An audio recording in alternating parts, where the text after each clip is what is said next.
Thanks for tuning in today. I'm Dr. Nick, the Incrementalist. Join me as I seek out the small incremental changes being applied in other industries that we can learn from and that can be applied in healthcare.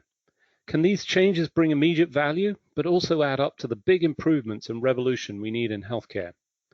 Come along with me to explore the possibilities.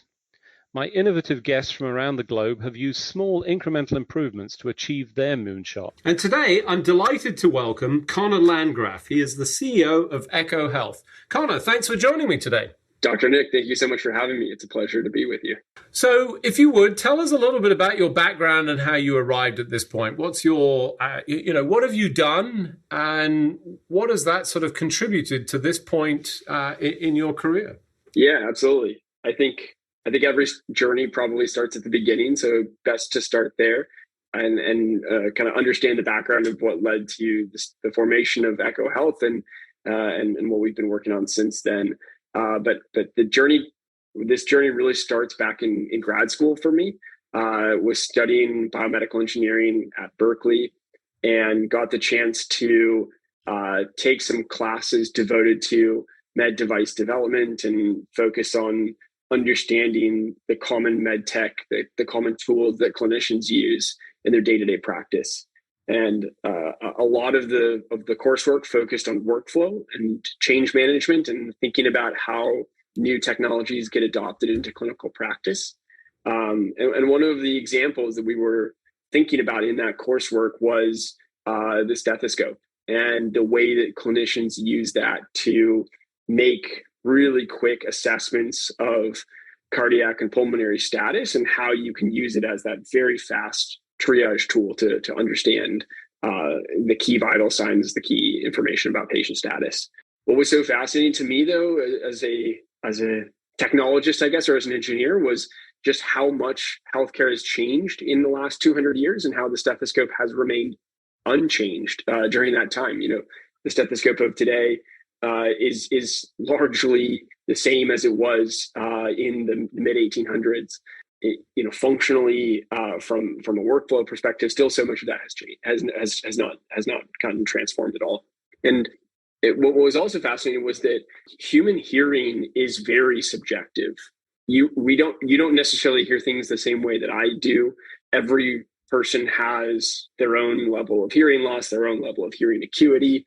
And we're also not great at hearing all the ranges of frequencies. It can be hard for us to hear low frequency sounds. And so it was just fascinating the way that there was a lot of inconsistency and lack of objectivity in how clinicians use the stethoscope that was particularly intriguing and interesting for me to try to think about how we could transform. So, I mean, you're right. And, I think every medical student on this planet would agree with you that the experience somewhat challenging. Let's be frank about it. I mean, I've seen a number of instances, if I go back to my medical training, over the course of time where there was sort of amplification tools that, would be put on the patient and everybody could plug in so that you could talk through at the same time, and technology is tried. But you're right, the sort of persistence of that standardized tool or instrument really has remained, for the most part, the same, although I think the original was sort of almost Pinard-like, but, has progressed a little bit from that.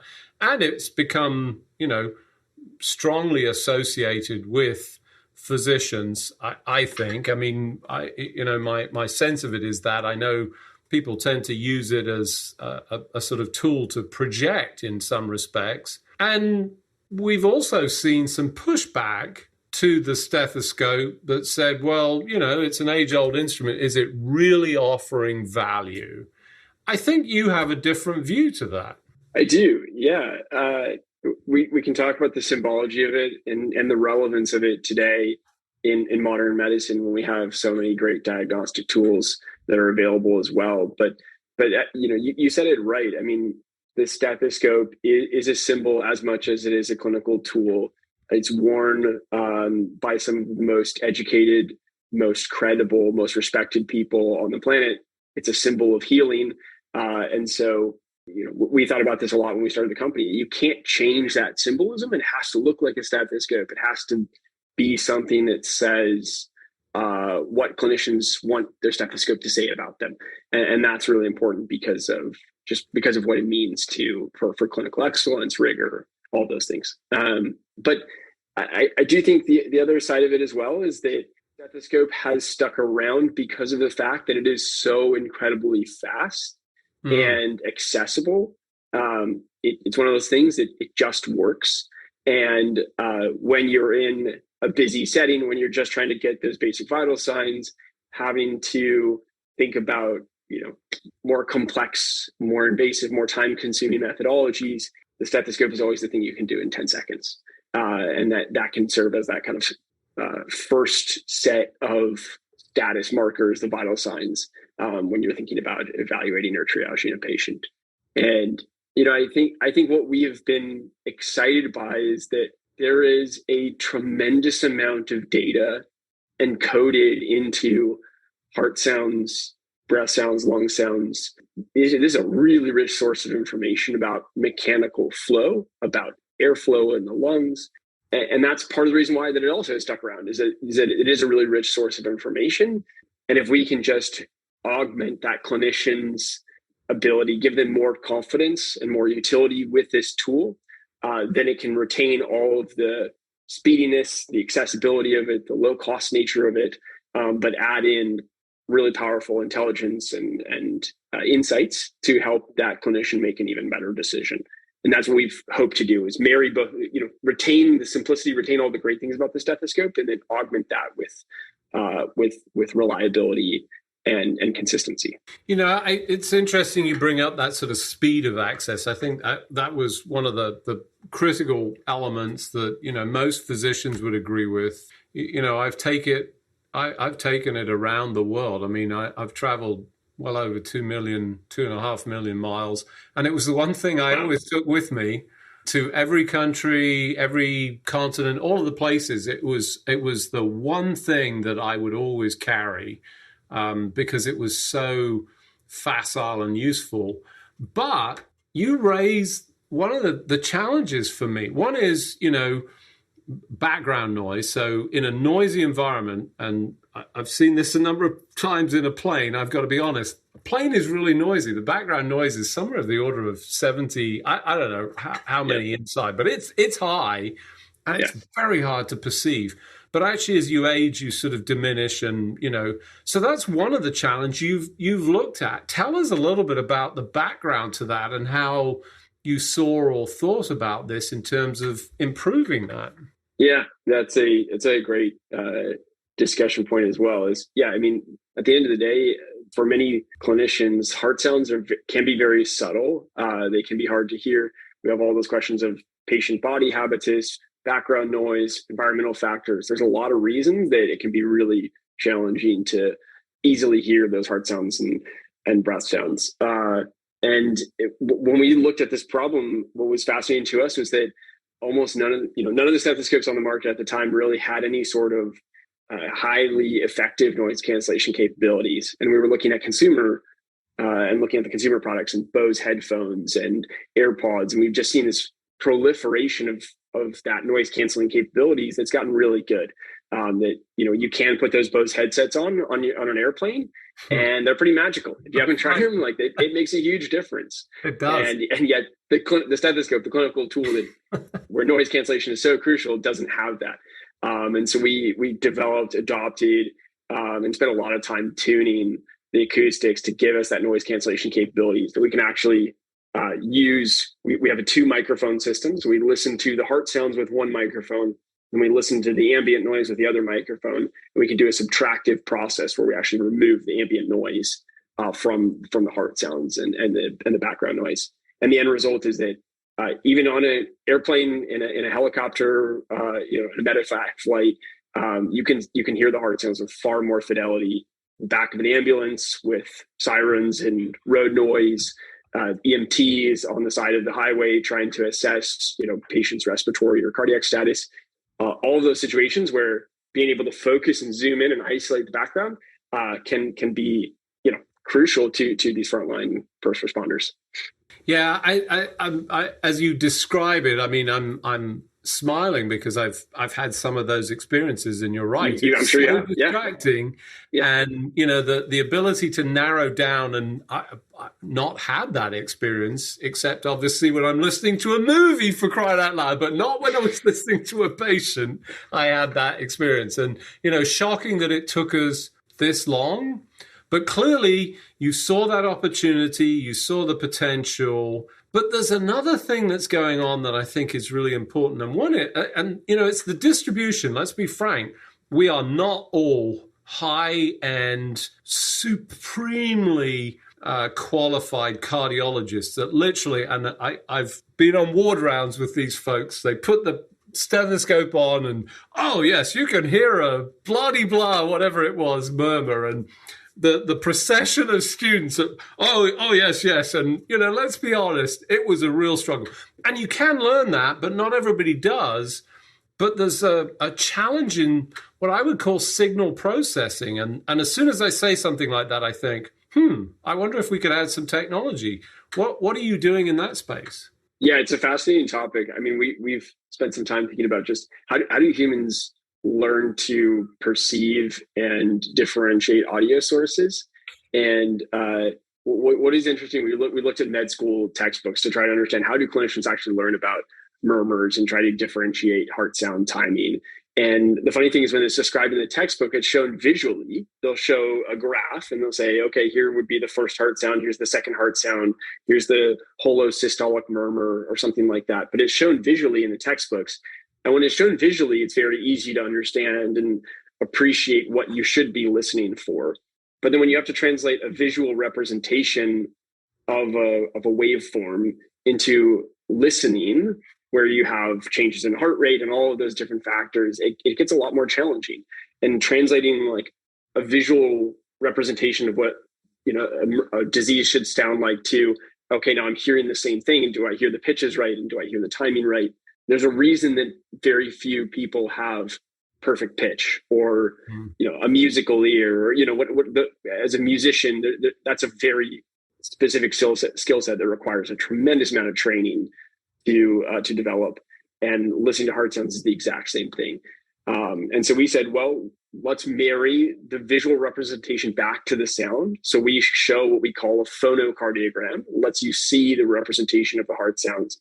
And just right there, it becomes far easier for the clinician to say, oh, I can see the murmur, in addition to being able to see the normal heartbeat. But we've also gone a step further and said, let's train a machine learning algorithm. Let's train artificial intelligence to help us do this pattern matching process, because again, this is where computation can be really, really good. And if we can build a large enough data set where the machine learning model can see enough variations in patients and different types of disease, then the model can actually be as good as, if not better than, the clinicians at identifying abnormal and normal heart sounds and lung sounds. And what we found is that, we've been able to both build the data set to do that, and then take the computational techniques and signal processing techniques to actually translate that data set into algorithmic insight. At this point now, the data set is, being curated from millions and millions of recordings. If you could think about it, the algorithm has probably seen more patients than almost any other clinician on the planet in terms of just body of knowledge. And that size of that data set does translate into clinical accuracy and allowing it to be really consistent and reliable. And I think the great thing is that the algorithm, doesn't have hearing loss over time, doesn't have a bad day, doesn't get sick. There's that kind of consistency that machine learning algorithms can provide, which we think is really valuable to clinicians. And I think the last point would be is this is meant to, what we hope this will be is an augment and an aid to the clinician. And we don't see this as a diagnostic. We see this as a first step to a diagnostic process. You imagine any patient with heart disease or risk factors for heart disease. And the reality is we all start our journey in the healthcare system at primary care or at a urgent care clinic or at, some frontline care setting. and we don't get the diagnostics until later. And there's that referral that's required, or there's additional testing. And one of the things is, we rely on those frontline clinicians to be able to kind of make those judgment calls, make those kind of suspicions that help us get to additional testing. And where we can aid is allowing that frontline clinician to make that decision with more accuracy so that we can get all of those right patients to additional diagnostic testing early and appropriately, and increase the likelihood that these patients get treatment later on. So for those of you just joining, I'm Dr. Nick, the Incrementalist. Today I'm talking to Connor Landgraf. He's the CEO of EKO Health. We were just talking about the innovation and the artificial intelligence that's being applied. I think, the combination of taking sound and creating a visual, and it's interesting you talk about that sort of visual that was presented in the medical textbooks. That's exactly right. I mean, what did we learn? We learned through books. It was much more of a book-orientated education that I experienced. It wasn't so much of the sort of opportunity to hear it. And the best that we got was, well, it's lub-dub. I mean, that was it. So moving just to bring that, I think, exciting. But you bring up AI, and that obviously raises the question, I think, contextually at the moment. Everybody's saying Chat GPT. It just took the USMLE step 1, 2, 3, and passed all of them. So, revolution, it's here. It's going to replace, well, I don't think replace, but at least, it's doing some amazing things. It sounds like you're doing some of that, but there's got to be some limitations. And, my sense of this, and certainly experience with the FDA, is there's a little bit of oversight on that. Tell us where we are with all of that. Yeah, it's a good question. And of course, I think it's always interesting to see the ways that ChatGPT will be applied to new problems. And it seems like ChatGPT is particularly good at answering linguistic synthesis questions, where there is a lot of body of knowledge. And I think about the USMLE, and I imagine all of the flashcards and all of the training materials that have been curated specifically exactly for this exam. You could imagine that the body of linguistic knowledge that's solely devoted to passing the MLE is massive. And so it's probably a relatively easy place for it to just regurgitate the answers that it's really learned for those USMLE exams. I think I still have lots of questions, and I think I'm a little bit more of a AI generalist skeptic. I think AI is really powerful for specific problems where you can fine tune that the focus of the algorithm or the models to a really defined set of boundary conditions. I am still skeptical that generalizes well, and I think we see lots and lots of places where ChatGPT comes up with very goofy answers to questions, and those edge cases really start to emerge quickly. I think the healthcare system we're not really ready to have a clinician or a clinician assistant, an augmentation tool that has unknown failure modes, and those failure modes can be rather basic and catastrophic in certain situations. And so it'll be interesting to see what happens, but I think I'm relatively skeptical of that, of those like truly large language models yet, but still really, really interesting things happen there. And in the case of EKO Health, you're applying it, but in a, I think extremely interesting as I think such a compelling point. You've probably listened, well, not probably, I'm sure you have. You've listened to more recordings, more content than any clinician could probably do in their entire lifetime. And that's experience that's now contributing. Where are you with that AI piece, and what's it doing for that experience with the EKO Health product? Yeah, absolutely. So we've been building the algorithms themselves, doing the clinical data collection, running those larger validation studies. Last year, we submitted an application to the FDA for a machine learning algorithm to predict structural murmurs associated with valvular heart disease. So being able to differentiate, is this likely an aortic stenosis murmur, or is this an innocent murmur? And that was a big step for us. But the FDA is definitely taking a very cautious and thoughtful approach to how they approve machine learning algorithms. We're definitely seeing a proliferation of new machine learning technologies get approved by the FDA. But the FDA is getting more so very savvy about allowing or about evaluating the data sets the company uses to ensure that there isn't overtraining happening or overfitting. For those non kind of machine learning folks, overfitting is what happens when the machine learning algorithm has been trained on a training data set and then evaluated on that training data set. It's like if you have the answer sheet and you're taking the exam and you've already seen the answers before, it's easy to score really well. Right. And that oftentimes happens where machine learning algorithms get overfitted to a training data set and they don't then work actually that well in the real world. They're just kind of memorizing the answer key. They don't really understand the material on the test itself. And so, I think we've seen definitely cases, even in med tech companies where machine learning models don't really perform that well in the real world. And the FDA is starting to hold those companies to a higher bar in terms of how they validate the data sets that they're using. So just to be clear, I want to be sure that we understand where are you? So you were submitted, did the FDA approve that algorithm? It did, yeah. So last summer we got a regulatory approval for a valvular heart disease detection AI. That was a pretty big milestone for us, another AI approval for the business, and still among just a handful of companies that have machine learning algorithms approved by the FDA.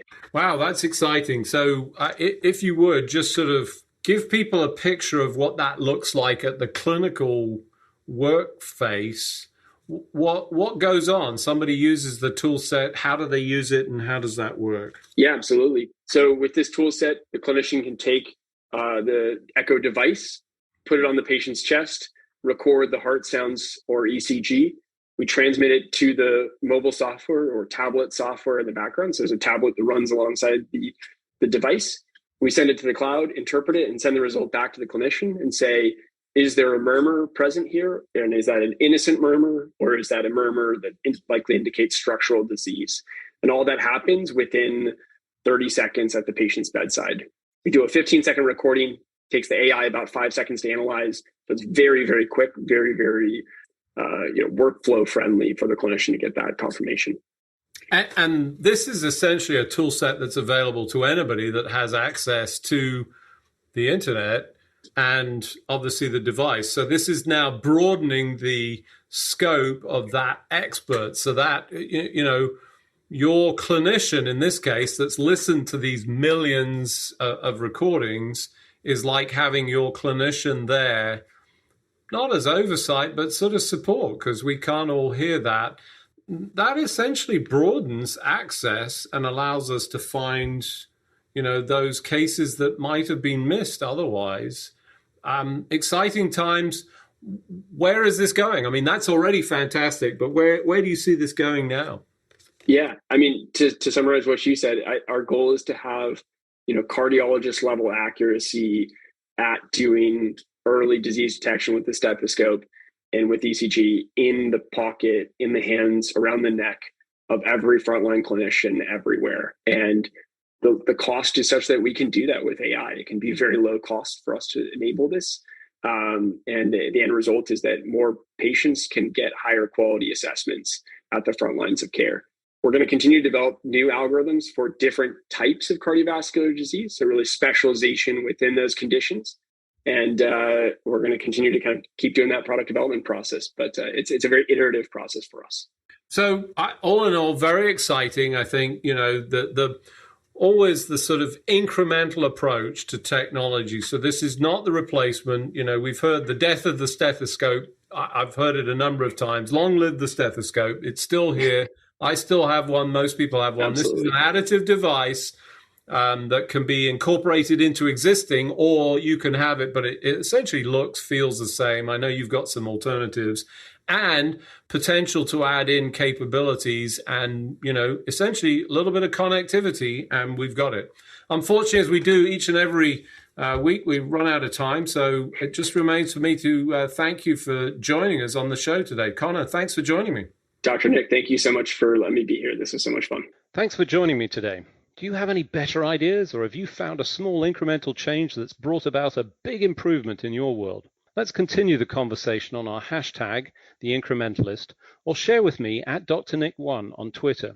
You can find more information about the show on our program page at healthcarenowradio.com.